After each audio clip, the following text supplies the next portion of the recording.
Kita belajar dengan tema mengaku atau pengakuan. Ya, mengaku atau pengakuan. Kenapa mengaku itu penting? Karena Tuhan Yesus pernah berkata. Kita lihat Matius berapa itu, Filipus? Tuhan Yesus berkata bahwa kita sebagai manusia ini akan diadili, akan dihukum, akan divonis sesuai dengan perkataan kita. Oh, bukan yang ini ya, nggak apa-apa ya. Kalau Tuhan Yesus berkata, tolong bantu yang lain, bahwa dengan perkataan kita tuh akan dihakimi ya. Oke, Matius 7 ayat 2. Karena dengan penghakiman yang kamu pakai untuk menghakimi, kamu akan dihakimi, dan ukuran yang kamu pakai untuk mengukur akan diukurkan kepadamu. Artinya begini yang Tuhan Yesus katakan. Kalau kita berkata, kamu itu kok jahat, kamu itu kok malas, kamu itu kok begini, sebetulnya kita sedang bicara tentang diri kita sendiri. Dan itulah firman ini. Ukuran apa yang kita pakai untuk mengukur orang lain, ternyata sebenarnya saudara dan saya sedang mengukur, menilai diri kita sendiri.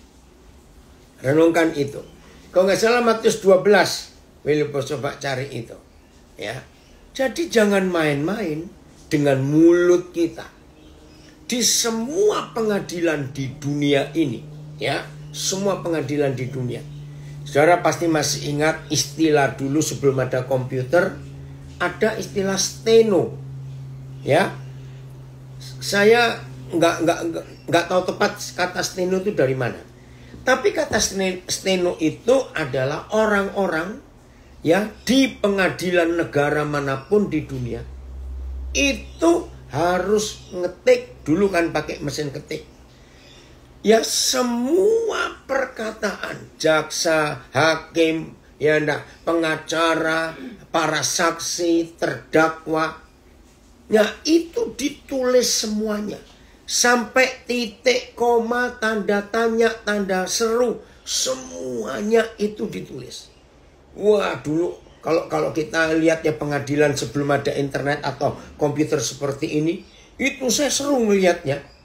Ngetiknya cepet sekali saudara. Nah itu ringkasan-ringkasan di dalam penulisan.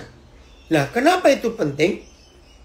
Karena perkataan bentuk apapun dan diucapkan oleh siapapun, maka itu akan menjadi sebuah pengakuan untuk persidangan itu menentukan hukuman ini tepat atau tidak.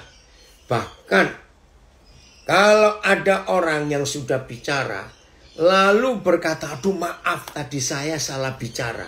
Wih, itu nggak bisa seenak itu. Maka itu para saksi di pengadilan sebelum menjadi saksi itu disumpah. Supaya pengakuan mereka, perkataan mereka nanti nggak disalahgunakan. Maaf kepada anak-anak saya, saudara saya warga binaan yang pernah mengikuti persidangan dalam kasus dan bentuk apapun juga, pasti ngerti konsep ini. Oke, Matius 12. Berapa tadi Filipus? Matius 12, kita lihat. Dan ini yang Tuhan Yesus katakan.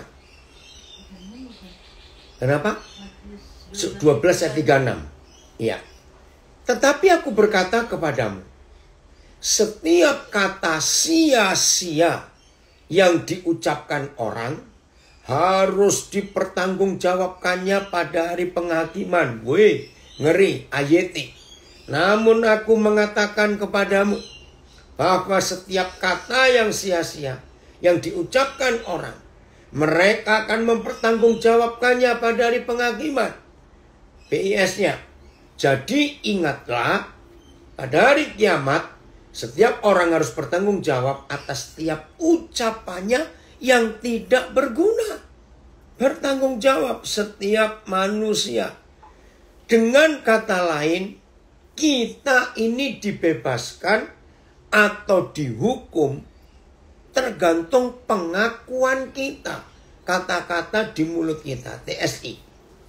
Tetapi aku berkata kepadamu bahwa pada hari pengadilan setiap orang akan bertanggung jawab atas setiap perkataan yang pernah diucapkannya, bahkan yang dia ucapkan dengan sembarangan.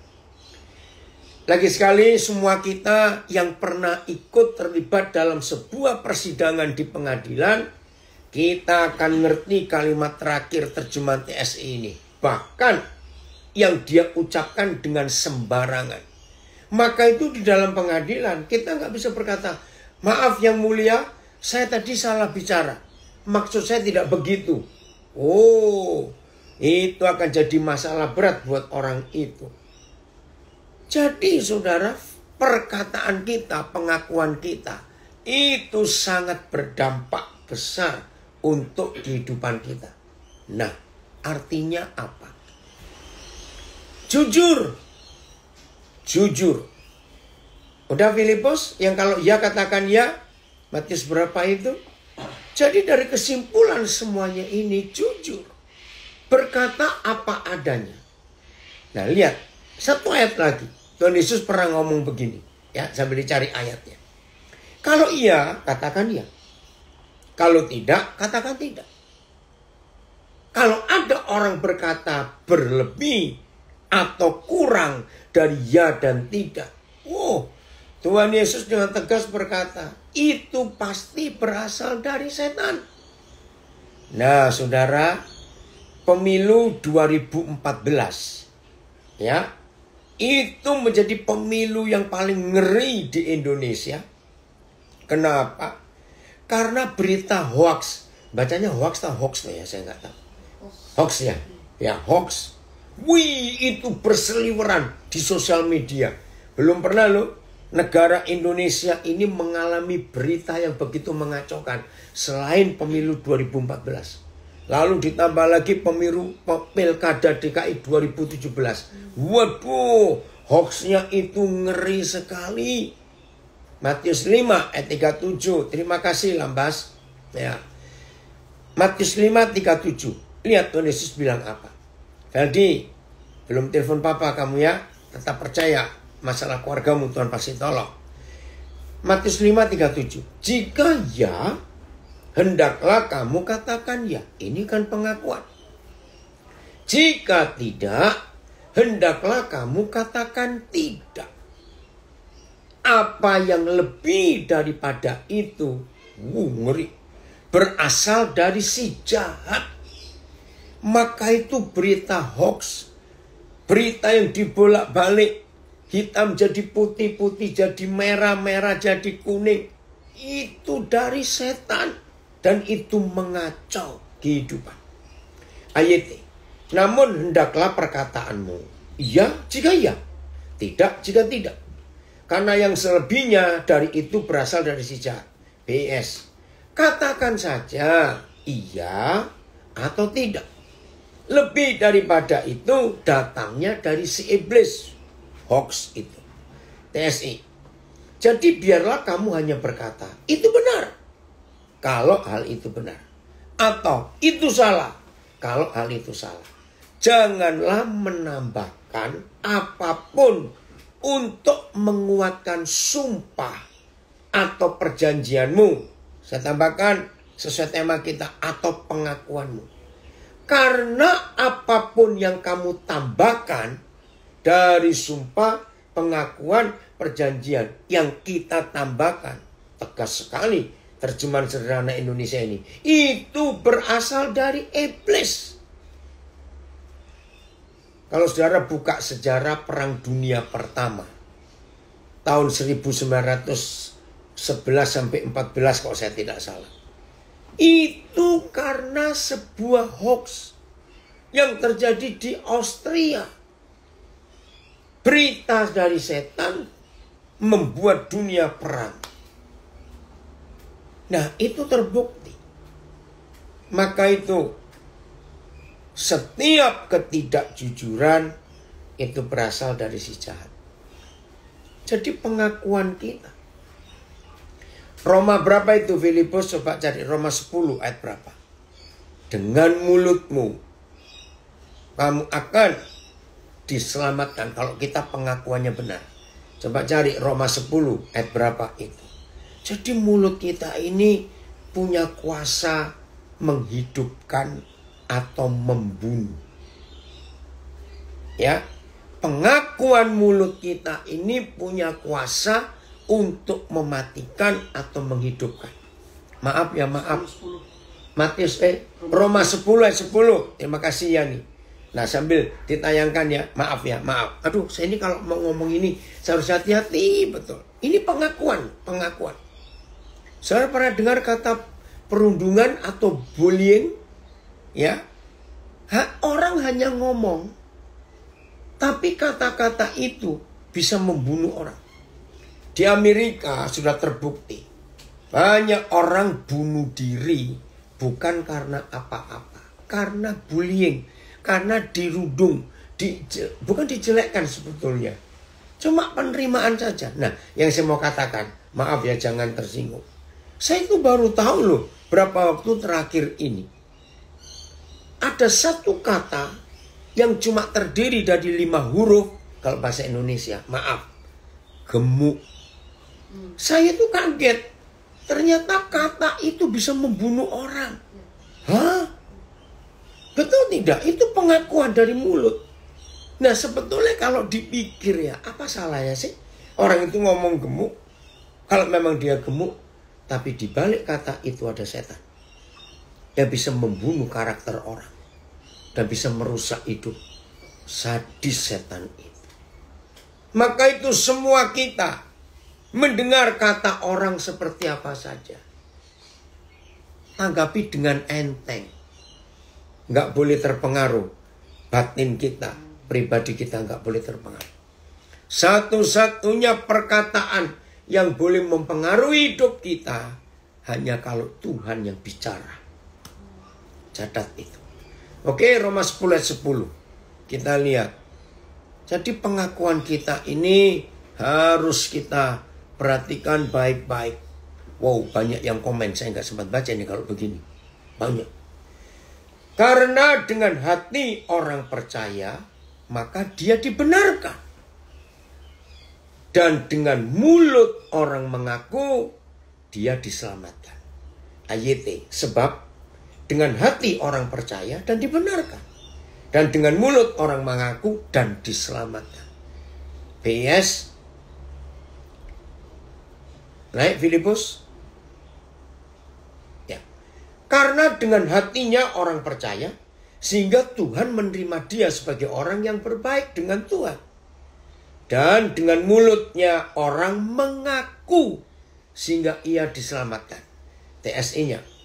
Karena sewaktu kita meyakini hal itu, kita dibenarkan dalam pandangan Tuhan. Dan sewaktu kita berterus terang mengaku sebagai pengikut Yesus, kita sudah diselamatkan.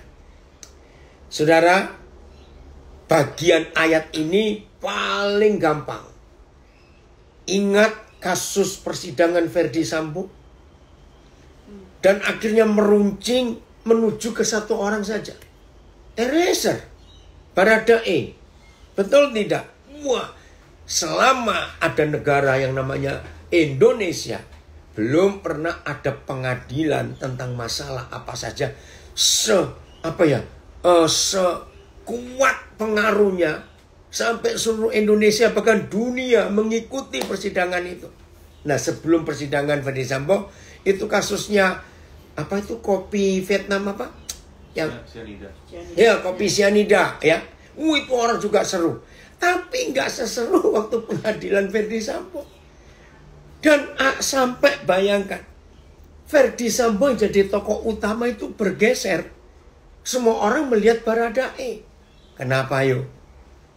Karena dia mendengar Tuhan bicara. Jujur. Mengaku apa adanya. Saudara bisa bayangkan nggak?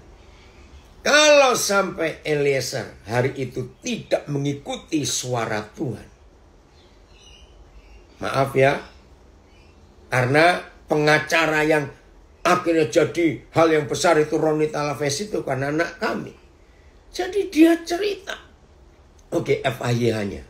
Sebab dengan percaya dalam hati, orang dibenarkan di hadapan Tuhan. Dan dengan mulutnya, ia mengakui imannya, serta meneguhkan keselamatannya. Ketika Eliezer harus memutuskan untuk membuat pengakuan yang sebenarnya jujur. Oh, dalam cerita Ronnie Talavesi, dia bilang, Pak, bukan cuma Eliezer yang harus perang dengan batinnya sendiri. Saya sendiri sebagai pengacaranya ikut tegang. Karena kalau sampai pengakuan ini didengar oleh publik, oleh umum, wih, itu luar biasa dampaknya. Saya nggak ingat semua, tapi beberapa hal yang saya ingat begini. Ronnie berkata, Pak, bukan saya yang hebat, tapi Tuhan yang hebat. Nah, contoh suatu hari, papanya Eliezer datang, ya, menjenguk anaknya untuk mau di pengadilan. Tiba-tiba bapaknya ini bawa tas Tumi. Nah, maaf ya, bagi yang belum tahu, merek Tumi, tas itu tas mahal sekali. Ya, mahal. Ya. Nah, tiba-tiba Ronnie itu dipimpin Roh Kudus. Kamu bongkar tas itu. Nah, dia merasa nggak enak. Tapi Ronnie itu mikir. Ini mikirnya. Maaf ya. Orang sekelas Baradae, maaf ini ya, nggak mungkin bisa beli tas Tumi. Itu tas mahal. Nah, kecurigaan Ronnie muncul.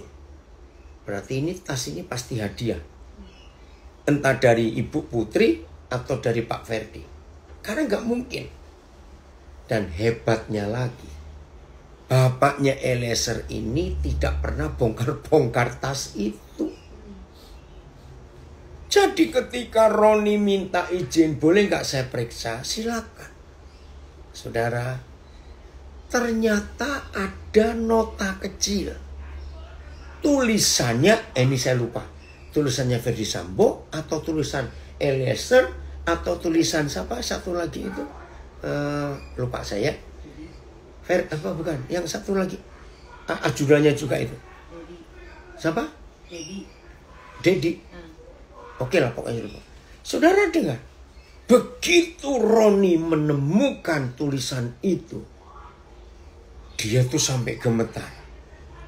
Ini salah satu bukti kuat bahwa ada sesuatu yang disembunyikan di balik ini. Wih, saudara bayangkan cuma gara-gara tas Tumi Tuhan bekerja. Oh, ada berapa kasus lagi yang betul-betul sederhana atau sepele. Nah, maka itu anak-anak saya warga binaan, tolong ya, kapanpun saudara akan menghadapi persidangan, berkatalah jujur. Bukan cuma di hadapan pengadilan, tapi di hadapan Tuhan juga. Itu luar biasa. Kita bersyukur untuk cara Tuhan bekerja seperti itu. Maka itu buat kita, saya juga orang awam yang gak ngerti apa itu urusan pengadilan, jadi ngerti justice collaborator. Artinya apa? Nah, Eliezer disebut gitu karena dia membongkar yang disembunyikan. Padahal yang disembunyikan itulah kasus utamanya. Selesai? Wah, sekarang itu kita nggak bisa lupa semua. Februari, nggak salah tanggal 14 ya. Waktu hakim harus memvonis Eliezer. Waduh saudara, semua orang, bukan cuma di Indonesia, di banyak negara di mana ada orang-orang Indonesia ngikuti persidangan itu ikut tegang juga. Ini berapa tahun, ini berapa tahun ini. Sampai saya tuh tanya anak saya ini, Ron, kira-kira ada yang bisa membocorkan nggak Hakim itu sudah ngitung angka berapa. Wih, nggak bisa Pak. Itu nggak bisa. Bahkan hakimnya itu dijaga betul. Tidak boleh ada intervensi dari manapun. Bisa bayangkan ya tegangnya orang menunggu itu. Maka itu ketika palu bunyi dok. 1,5 tahun. 18 bulan. Bulan depan bebas sudah. Eliezer. Semua nangis saudara. Masih ingat di luar pengadilan istilahnya emak-emak yang nggak tahu apa-apa. Aduh, bisa ikut nangis kayak begitu. Hakim itu jujur.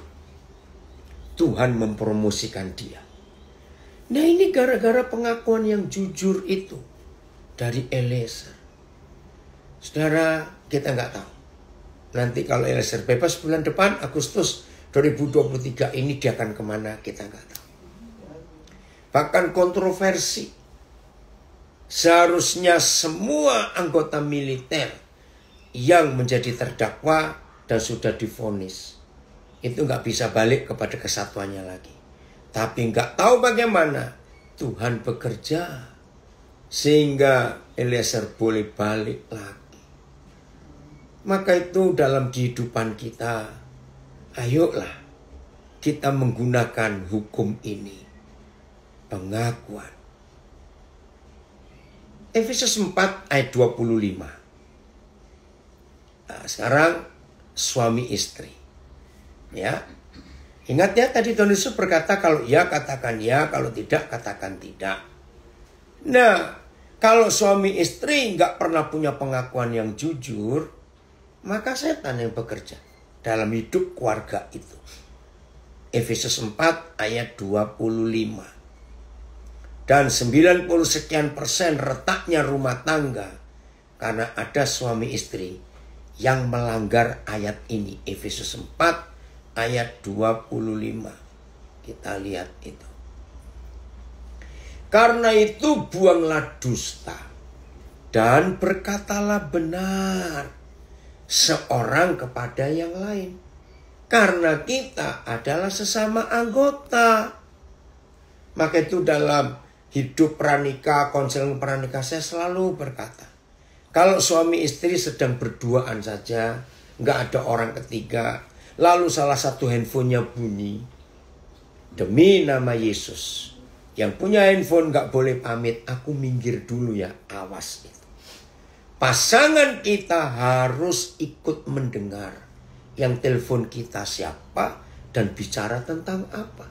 Kalau perlu pakai speaker, handsfree, supaya pasangan kita dengar. AYT. Oleh karena itu, dengan membuang kepalsuan, haleluya, kata ini bagus. Marilah setiap kamu berbicara tentang kebenaran kepada sesamamu. Karena kita sama-sama anggota dari satu tubuh. Nah ini suami istri. Kepala beranggotakan badan, badan beranggotakan kepala, dan masing-masing badan punya ribuan bentuk. Wih, luar biasa. BS. Ya, BS.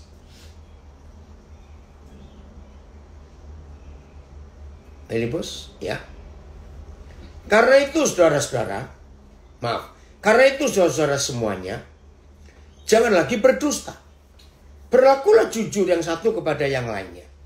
Sebab kita semua adalah sama-sama anggota tubuh Kristus. Luar biasa. Ada yang komen bagus dari Manokwari. Tarik kesimpulan khotbah Papi, berkata jujur pasti membuat hidup tenang. Tidak jujur tidak akan hidup tenang. Betul. Tapi akan penuh ketidakdamaian di hatinya. Iya. Karena nutupin sesuatu. TSI. Jadi, karena kamu sudah membuang cara hidupmu yang lama, jangan lagi menipu sesamamu. Katakan yang benar satu sama lain. Karena kita masing-masing adalah anggota dari satu tubuh. Maka itu saya percaya Efesus 4 ini pun bicara tentang suami istri. Wow, anak saya dari Taipei. Ya, Choan, Sua, Ni Hao.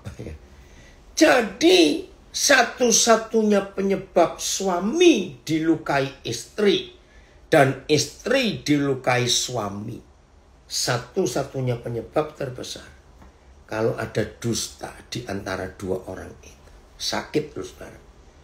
Tinggal satu rumah, tidur di satu tempat tidur, tapi saling berdusta.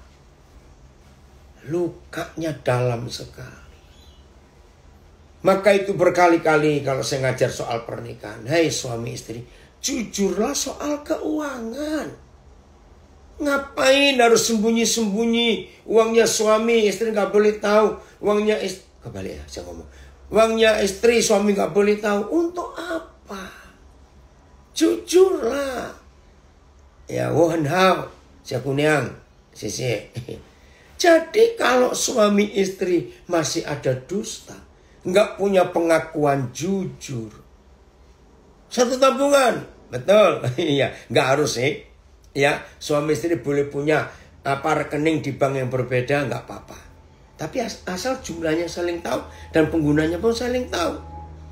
Ada komen lagi, saya nggak tahu siapa ini ya, berkata jujur menyenangkan hati papa, maka papa pasti membukakan jalan. Oh betul. Dan melimpahkan berkatnya buat kita. Amin. Maka itu pengakuan kita ini harus jujur, terbuka. Saudara, nggak usah bilang suami istri, persahabatan, ya, sahabat ya. Jadi nggak ada hubungan darah, nggak ada hubungan keluarga, tapi sahabat. Pasti ada di antara kita pernah mengalami itu. Bayangkan kalau sekian tahun kita bersahabat. Tiba-tiba suatu hari, salah satu dari sekian sahabat baik kita itu buat pengakuan yang gak benar. Semuanya kena.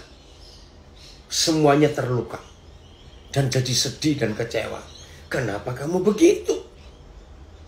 Saudara, ayo mulai hari ini kita betul-betul membuat pengakuan itu secara jujur.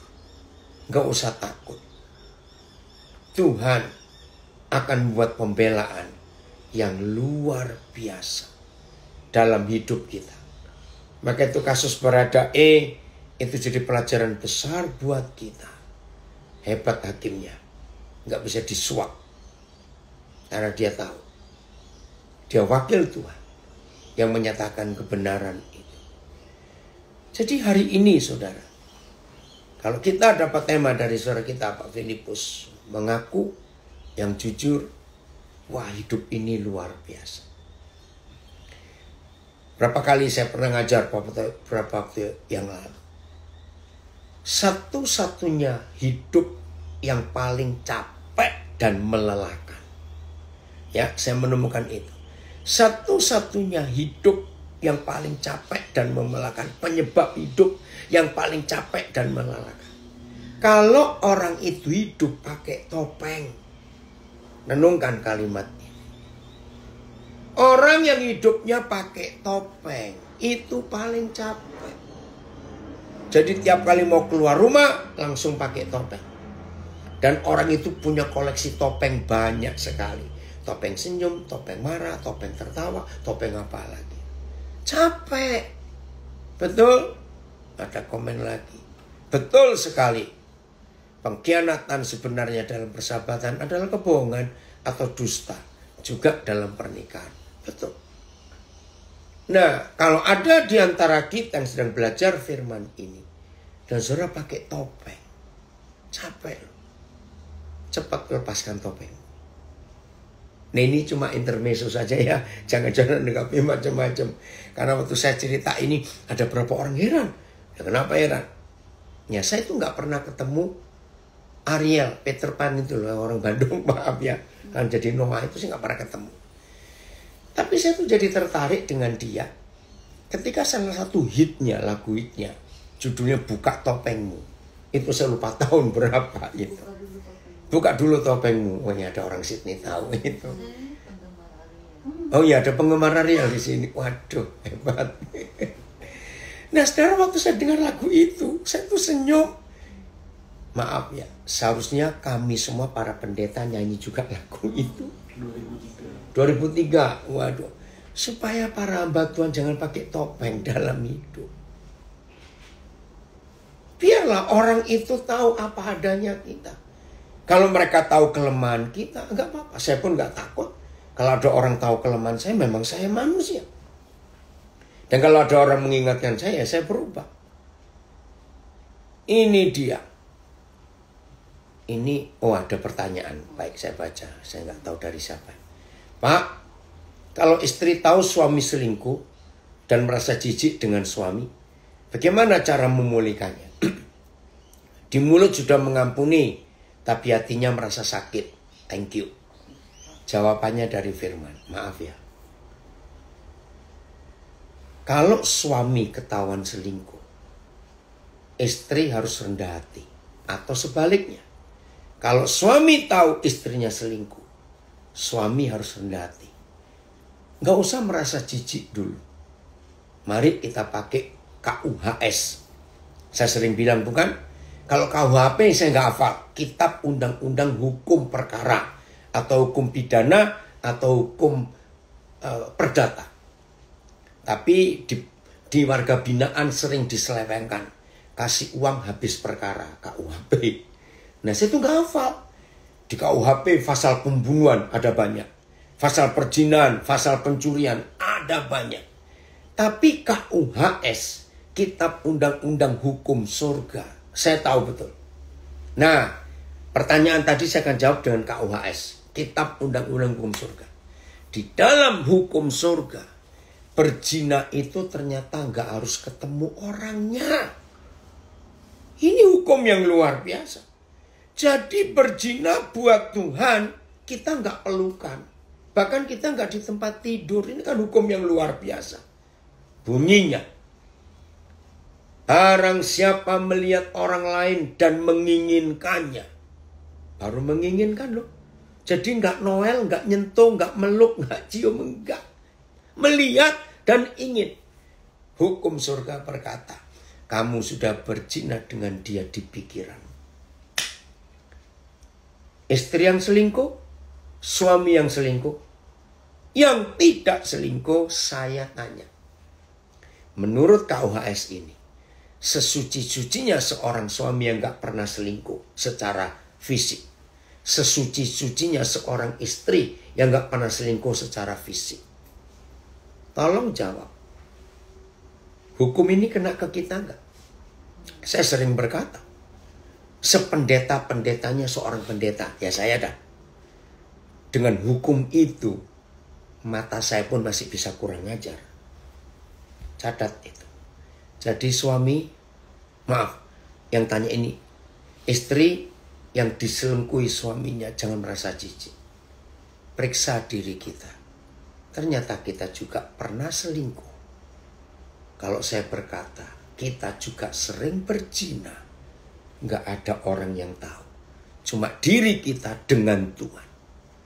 Jadi ampuni suami yang selingkuh. Ampuni istri yang selingkuh. Maaf ya saudara, karena ini kasus umum. Saya masih simpan WhatsApp saya itu sebagai bukti. Masalah Ahok, maaf ini. Ya. Kalau dengan Pak Ahok saya cuma ketemu sekali. Tapi dengan adiknya, adik bungsunya. Karena adik bungsunya Pak Ahok pernah kena bire. Ya, pelayanan. Nah, kami dekat. Nah, ketika kasus itu muncul, saya bicara pada adiknya Pak Ahok. Mungkin kakak iparmu betul-betul berzina, selingkuh. Mungkin saya bilang. Sampaikan ayat ini, hukum surga.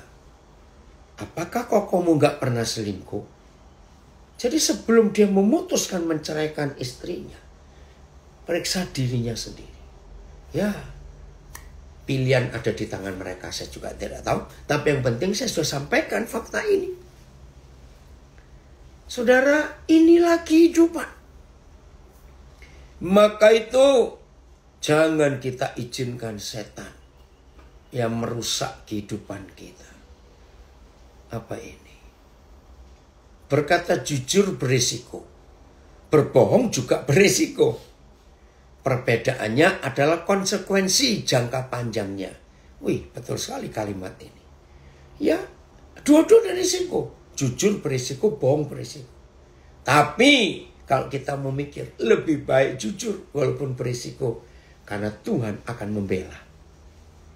Karena firman Tuhan itu, maka itu harus kita lakukan. Ada komen lagi. Kejujuran dengan kerelaan itu meringankan. Kejujuran dengan keterpaksaan itu menyakitkan. Wah, terima kasih. Ini anak saya chef dari Malang nulis ini. Betul. Woi, yang dari Brisbane gabung juga. Mrs. Claudia. Ya. Siapa dia coba? Itu. Karena jadi kalau kita membuat pengakuan yang benar, wah, hidup ini luar biasa. Dari Nabi Rik, keberanian mengaku apa adanya tidak dimiliki semua pemimpin. Ternyata dia ngomong, Papi, bicara tentang saya, berani melakukannya. Ingat keterbukaan Papi tentang 5 miliar itu. Ya saudara, jadi berapa minggu yang lalu, ya itu pun direkam karena saya selalu live ya kalau ngomong. Nah, saya juga baru tahu ya, awal Juni yang lalu kami ada rapat yayasan pengurus inti. Nah, lalu bendahara itu menyampaikan hitung-hitungan. Saya juga baru tahu karena saya memang nggak pernah ngurusin keuangan. Saya cuma cari uang untuk mereka, sudah terserah mereka. Ternyata pengeluaran yang kami pakai untuk tahun 2022 buat pelayanan pendidikan di Manokwari dan Napiri itu angkanya 5 miliar. Saya juga kaget. Itu uang dari mana? Apalagi sekarang ini Napiri jadi ibu kota provinsi Papua Tengah. Aduh, saudara, semua jadi berubah mahalnya. Oke, saya baca lagi ya. Keberanian mengaku apa adanya tidak dimiliki semua pemimpin. Papi berani melakukannya. Ingat keterbukaan Papi tentang 5M itu. Hari ini saya mendapat jawaban dari poin-poin yang saya tanyakan ke Papi. Terima kasih. Ya memang untuk apa ditutup-tutupi. Bahkan saya selalu berkata, maafkan saya rekan-rekan gembala, maafkan saya. Saya harus ngomong ini. Penyebab gembala satu gereja ya sering kekurangan, itu penyebabnya cuma satu. Ketika gembala dan istri gembala tidak jujur soal keuangan kepada jemaat. Padahal kalau gembala itu jujur, dapat berapa, dipakai untuk apa, bulan ini sisanya berapa atau kurang berapa, saya jamin jemaat tidak akan nggak tahu diri tentang kebutuhan pemimpinnya. Tolong sampaikan kepada semua gembala saudara yang sempat mengeluh, kenapa kok kurang terus? Sampaikan kebenaran ini. Gembala atau pemimpin yang terbuka, jujur dalam pengakuan keuangan, pasti nggak akan kekurangan. Jadi nggak usah takut. Dari, lupa ini Mac, kamu itu dari mana ini? Toli-toli ya? Lupa. Kalau semua mau jujur, semua laki-laki selingkuhi dengan mata, pikiran, dan keinginan. Apalagi kalau istrinya sudah mulai berubah fisiknya. Awas kamu ya. Terus, ya ini betul sekali. Kita harus berubah. Hidup harus KUHS ya Pak. Betul. Ya, pakai kitab undang-undang hukum surga. Oke, ada lagi dari Manokwari. Kalau suami tidak jujur sama istri, kalau punya wanita idaman lain dan akhirnya ketahuan sama istrinya, akhirnya ada harga mahal yang harus dibayar si suami. Bila istrinya tidak bisa percaya 100% lagi. Betul. Bagaimana itu? Tapi nggak bisa cerai. Salah satu kasus teman saya. Baik. Dengar ya, pria wanita kita harus tahu. Kenapa sih perempuan disebut makhluk halus? Tapi bukan Kaspers, bukan setan. Ada yang tersinggung, katanya begitu. Loh ya, wanita itu kan makhluk halus sekali. Nah begini ya, pria-pria yang belum tahu perasaan wanita. Seorang pria tergores, tipis saja, istilah saya serat gitu aja. Kira-kira 2 hari sembuh. Wanita tergores dengan luka yang sama dialami pria. belum tentu 2 tahun sembuh. Itu bedanya. Tapi tolong ya para wanita, jangan jadi membernya setan. Dengan mengakui kehalusanmu, tapi merugikan diri sendiri. Yaitu tadi, supaya bisa mengampuni suami, pikir. Nggak ada loh istri nggak pernah berzina. Sesuci-sucinya seorang istri, sebaik-baiknya seorang istri. Maaf, saya tidak menuduh, tidak. KUHS tadi. Apalagi kalau suami sedang jengkelkan. Maaf, lalu keinginan hubungan seks itu muncul. Maaf ya. Mana suami istri bisa saling nikmat pelayanannya? Wajar nggak kalau orang yang sedang jengkel pada pasangannya dan sedang ingin melakukan hubungan itu dengan baik-baik, maaf, lalu mikir mantan atau mikir seseorang yang pernah dia lihat? Maaf, saya tidak menuduh. Saya percaya nggak ada orang sesuci seseorang itu. Oh enggak mungkin saya. Ya terserah kamu lah. Saudara ngerti nggak maksud? Jadi istri nggak boleh dendam pada suami dengan terus memberi stempel.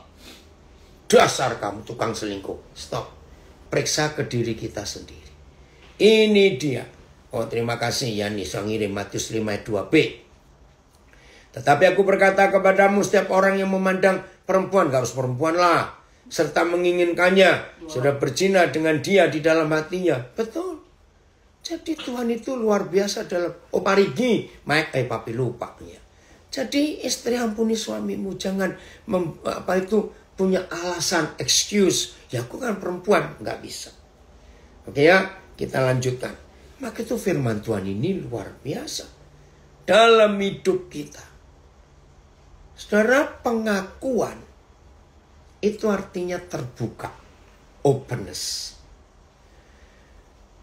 Keterbukaan itu dampaknya dahsyat. Lagi sekali kasus Eliezer itu. Saya coba mereka-reka waktu itu ya. Sampai saya tanya anak saya Ron, kira-kira kalau Eliezer waktu itu tidak mau menuruti suara hati yang Tuhan berikan dan nurut nasihatmu sebagai pengacaranya untuk nggak jujur, kira-kira pengadilan jadi apa? Anak saya cuma senyum. Terus dia bilang, ya kalau begitu saya nggak mau jadi pengacaranya. Wih, hebat juga kalau begitu. Maka itu pengakuan Eliezer itu, keterbukaan Eliezer itu, membuat setan lari kocar-kacir. Ada yang komen lagi, ya Cici, kadang kita minta kejujuran dari orang, tapi setelah mereka jujur kita kaget, kejujurannya sepaket dengan penerimaannya ya. Oh iya, lihat waktu kita jujur dengan Papa di surga,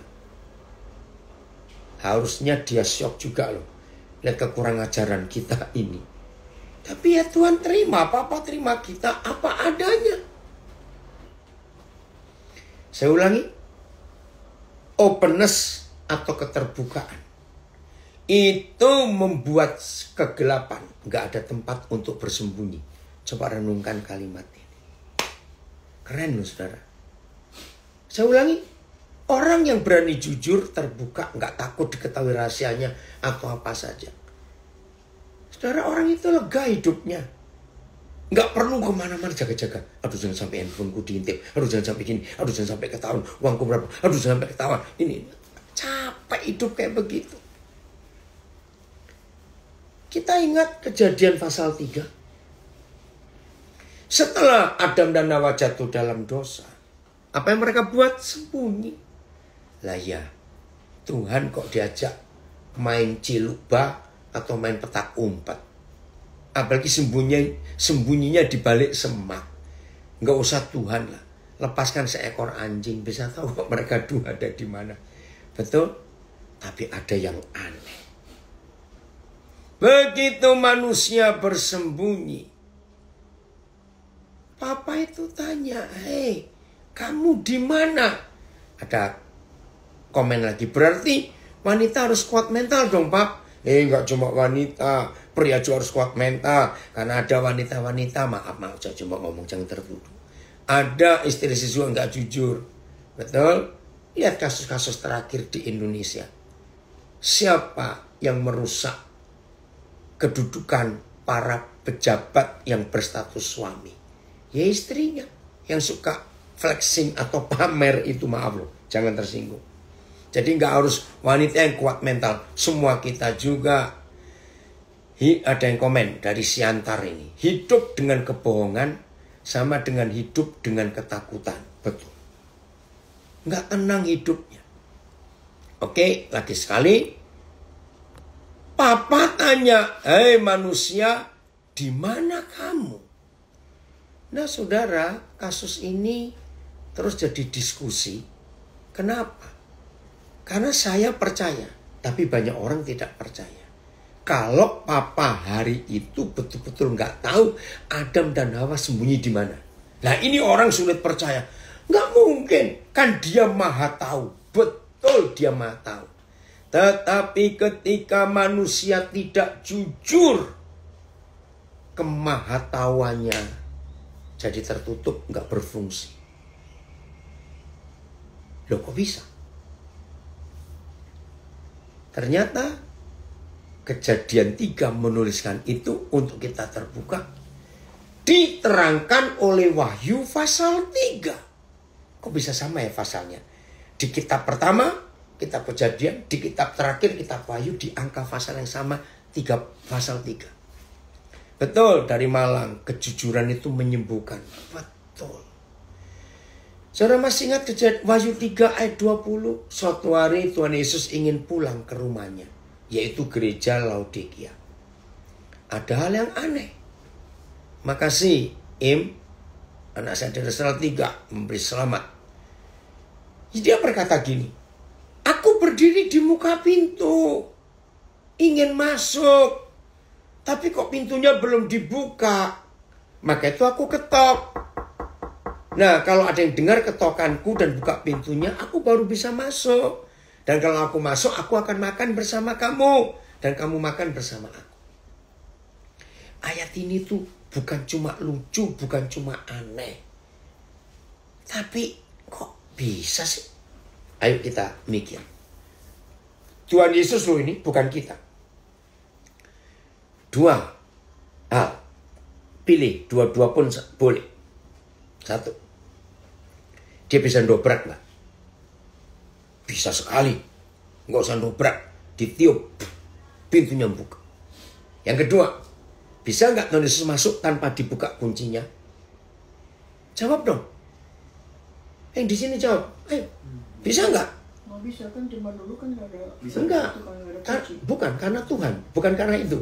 Bisa lah. Dia Tuhan. Oh iya. Nah itu dia.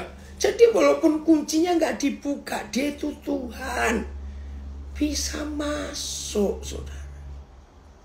Nah inilah jawaban Kejadian 3. Bahwa betul-betul papa nggak tahu Adam dan Hawa sembunyi di mana. Karena papa tertutup dengan ketidakjujuran pengakuan kita. Maka itu Tuhan menunggu kita buka pintu. Kalau kita buka, dia baru masuk.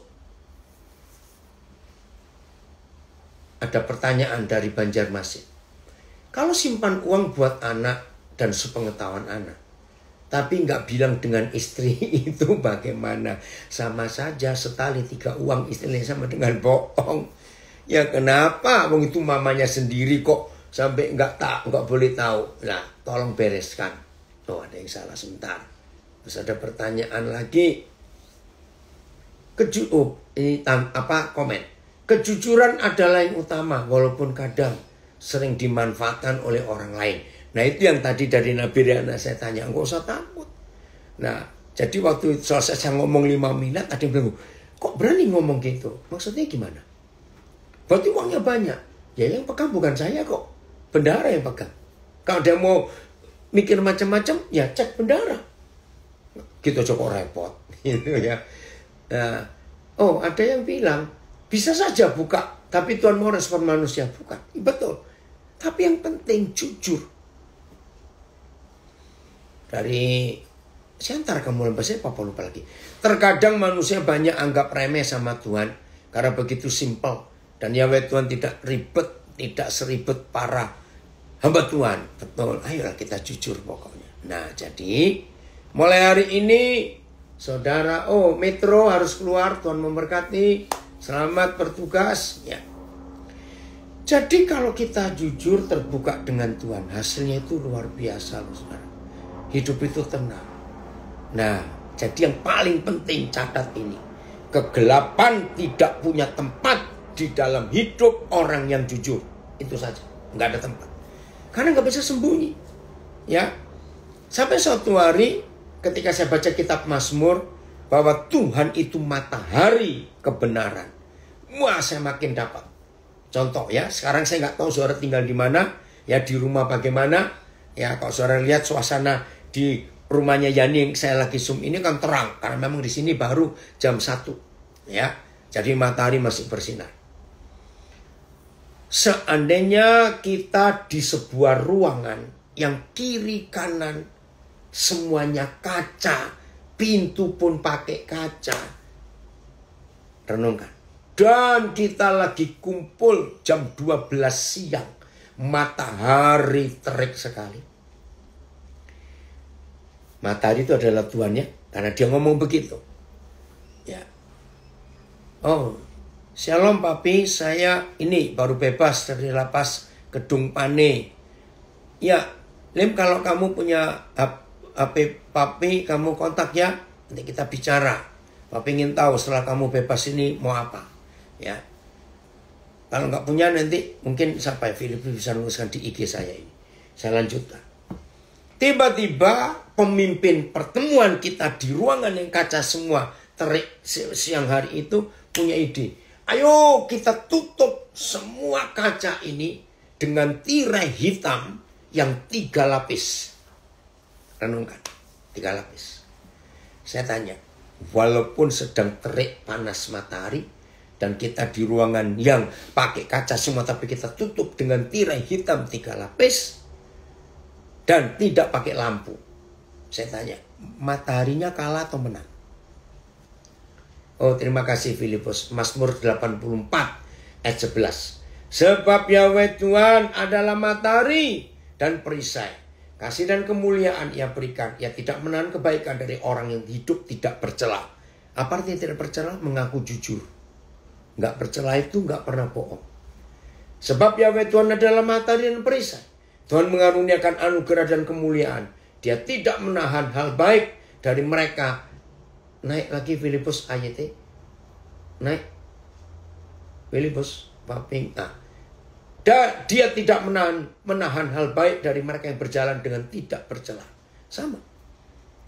Jadi kalau kita jujur. Anak saya di Kalimantan Barat. Panas tapi tunggu dulu kan pakai AC kamu tuh. Gimana? Ya, ini anak kamu gak mikir baik-baik. Papi ngomong apa tadi ini?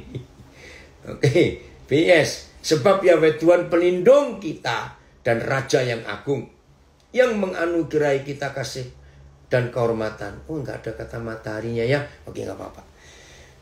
Nah, apa yang terjadi? Ya gelap. Mataharinya kalah. Karena matahari gak bisa tembus tirai yang kita pakai untuk menutupi dia. Dari situ saya belajar. Contoh begini. Ada pengusaha anak Tuhan. Rohaninya luar biasa. Kalau pelayanan hebat. Ya, kalau doa hebat. Baca Alkitab. Wah, pokoknya yang rohani semuanya hebat. Bahkan kalau memberi persembahan hebat. Tapi di dalam bisnisnya banyak mengalami masalah. Maaf ya, jangan tertuduh. Saya cuma ngomong secara umum. Kalau saya ketemu pengusaha seperti itu, saya cuma tanya satu hal. Berarti selama ini, semua bagian di hidupmu sudah kamu serahkan ke Tuhan. Tapi bisnismu Tuhan gak kamu beri hak. Karena kamu mikir, aku lebih pintar dagang daripada Tuhan. Nah, ketika Tuhan tahu ada pengusaha ini, Tuhan dilarang cawe-cawe. Kata ini jadi terkenal ketika 3 minggu yang lalu Jokowi bilang dia ingin cawe-cawe untuk pemilu 2024. Orang jadi ribut se-Indonesia. Cawe-cawe itu campur tangan. Dengarkan baik-baik. Kalau ada di antara kita sampai hari ini, misalnya, wah di bagian rohani, di bagian ini, itu luar biasa. Tapi ada satu bagian ini ya. Kenapa kok rumit sekali? Kenapa kok sulit sekali di hidupku? Hari ini saudara ketemu jawabannya. Karena saudara tidak jujur dengan Tuhan. Ada bagian yang saudara urus sendiri. Karena saudara anggap aku lebih pintar dari Tuhan. Nah di situ Tuhan gak mau cawe-cawe. Karena saudara gak memberikan hak. Dari mana ayat itu saya dapat? Itu tadi. Oh, Ambarawa keluar juga ya. Tuhan berkati kalian. Wahyu 3:20. Kalau kita nggak buka pintu, kuncinya kita nggak buka, Yesus nggak bisa masuk ke hidup kita. Maka itu pengakuan yang nggak jujur merugikan diri sendiri. Ayo kita terbuka. Ini aku Tuhan. Ini aku. Apa ada semua. Nah saya beri ilustrasi yang paling indah yang saya pernah temukan. Tahun 80-an awal, saya lupa 80 atau 81. Saya diundang retreat ke satu kampung pedalaman Kalimantan Tengah. Aduh, nggak ada mobil. Harus naik ke Tinting, pindah 3 sungai baru sampai. Nggak ada listrik di desa itu. Retreat remaja pemuda. Wah, saudara saya ketemu anak-anak muda yang hebat. Nah, temanya bicara tentang Yesus itu Tuhan. Nah, lalu sampai pada pertanyaan. Oke, sekarang saya beri kesempatan. Apa yang kalian mau tanya? Ini bicara Tuhan ya. Artinya Tuhan tuh ingin menguasai semua kehidupan kita. Pak, ada satu Pak yang saya tuh nggak pernah bisa berikan kepada Tuhan. Wih, cara dia ngomong itu saya sampai heran loh. Tata bahasanya bagus sekali. Padahal cuma anak SMA kelas 1. Terus ngomongnya rohani sekali. Sampai saya bilang, di pedalaman kok ada anak sehebat ini gitu ya. Ketika saya tanya, apa yang kamu gak bisa serahkan kepada Tuhan? Jodoh Pak. Kenapa? Karena saya masih kagum pada anak ini. Ketika saya tahu jawabannya, saya gemes pada anak ini. Saya pikir gitu. Dia jawab gini, kenapa kamu gak berani menyerahkan jodoh kepada Tuhan? Dengar, saya percaya ada orang yang pernah ngalami gini juga bertobat kamu. Takut Pak dikasih yang jelek. Saudara, saya jadi ini anak. Nah itu loh, ini masalah. Wah, saya bersyukur dapat pengalaman yang luar biasa itu. Memperburuk keturunan. Ayo, coba ya, jujur ya, jujur semua. Wajar nggak yang belum menikah mikir begitu? Wah ini ada yang bertobat. Waduh, saya bertobat. Awas kamu ya, milih. Tapi ini anak ini luar biasa. Saya dapat pengertian yang hebat sekali. Betul ya? Nah, maka itu bagian apa di hidup saudara dan hidup saya yang belum Tuhan berikan hak. Oh, ada yang komen lagi dari Kalimantan Barat. Yuk, tobat yuk. Ya, awas kamu gak tobat. Papa colok matamu. Kalau milih-milih. Serius, saudara. Jadi Tuhan tuh ingin terlibat. Maka itu begini ya. Kalau pernikahan, ada yang ngomong juga ini. Jujur sih, saya juga dulu seperti itu. Untung kamu sudah menikah yang tanya ini. Dari Manado. Aduh, kenapa? Kan sudah selesai kamu senta. Aduh, tapi itu ini kebenaran yang saya dapat betul-betul. Ternyata memang ada banyak bagian dalam hidup kita yang masih kita sisakan untuk kita sendiri. Yang Tuhan gak boleh cawe-cawe tadi. Rugi. No, ada yang komen lagi, barista dari Surabaya. Ya memang masalah jodoh makin berdoa, makin minta sama Tuhan, makin gak dapat-dapat. Iya, karena Tuhan diatur. Gini Tuhan kriterianya. Nomor 1, tingginya sekian. Nomor 2, matanya sekian. Nomor 3, pipinya sekian. Nomor 4, hidungnya sekian. Nah, kalau saya jadi Tuhan, buat sendiri. Saya bilang begitu. Daripada minta Tuhan tapi diatur. Mau bagaimana? Ya, Pak Yosua Marquez dari Timor Leste percaya mujizat terjadi. Oh ya, ini tertawa kenceng sekali ini. Ya, ada yang ngomong tambah ruwet. Iya. Ya jadi jangan ngatur Tuhan. Jangan begitu. Nah, ini ilustrasi ya, dengarin. Pernah dengar nggak istilah dulu zaman dulu kalau naik bis dapat tiket ya karcis, itu selalu ada tulisan kehilangan barang risiko ditanggung penumpang, bukan sopir. Masih ingat ya dulu ya, sekarang sudah ada itu. Dan itu betul. Nah, saya bilang begini, kepada banyak rumah tangga yang bermasalah, maaf ini, saya selalu tanya gini, maaf ya saya tanya, dulu kamu menikah ini jodoh dari Tuhan atau kamu milih sendiri? Ini pertanyaan penting. Kalau jawabannya aku milih sendiri, risiko ditanggung penumpang. Karena saudara milih sendiri. Tapi kalau dari Tuhan, nah ini dia, tenang, kembalikan kepada yang jodohkan. Dia akan bertanggung jawab. Keren ya saudara. Maka itu jangan milih-milih sendiri pakai matamu, bahaya itu. Ingat loh, yang milih pakai mata, setan akan bekerja dengan jahatnya. Apa? Maka seumur hidup orang dua itu menikah, maka di otaknya ada kotak, ada frame, ada figura. Pokoknya suamiku harus tetap cakep. Pokoknya istriku harus tetap cakep. Wajar, karena itu manusia. Tapi ini jahatnya setan. Ketika usia bertambah, ayo si cakep dan si cantik jadi apa? Walaupun diberi biaya mahal untuk tetap cakep dan cantik, yang namanya usia justru makin jadi jelek. Ntar ini komen dari LP mana, saya baca dulu. Oh, Banjarmasin. Pasangan yang cantik atau tampan kalau tua pasti nggak sedap dipandang lagi. Makanya itu jangan sampai milih pakai mata. Nah, 99% penyebab perselingkuhan. Amos, Askar gimana?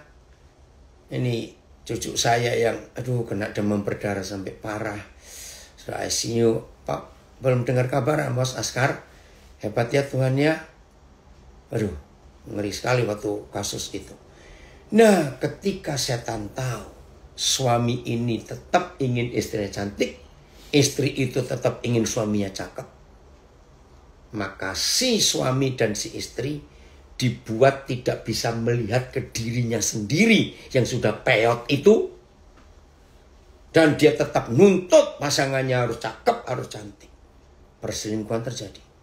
Karena kalau orang itu noleh ke sebelah, kok jadi begini, kok dulu enggak, lalu noleh keluar, nah itu mulai. Baik-baik Mas Askar, sudah keluar dari ICU? Ya, sudah naik berapa trombositnya? Hebat ya saudara, Tuhan itu. Maka itu ayo. Oh, ada yang komen itu kesaksian lucu tapi tajam. Iya, hebat sekali. Ini ada yang komen, kalau sudah tua tampang, sudah wele-wele itu apa? Oh, apa ini? Ini. Oke ya, jadi pengakuan kita sangat menentukan status kita itu seperti apa.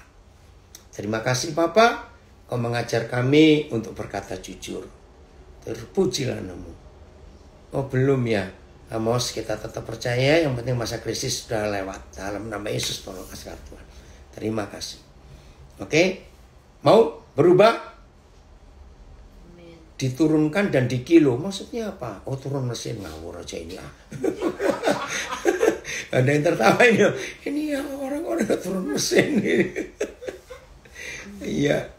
Berarti fondasi kita harus tahu siapa kita di dalam Tuhan dan siapa Tuhan di dalam kita. Betul. Pengenalan pada Tuhan itu dasar atas kehidupan kita. Betul sekali. Makin kita kenal Tuhan, kita bisa kenal istri kita bisa kenal suami kita. Dan aman hidup itu. Tuhan memberkati kita semuanya. Puji Tuhan.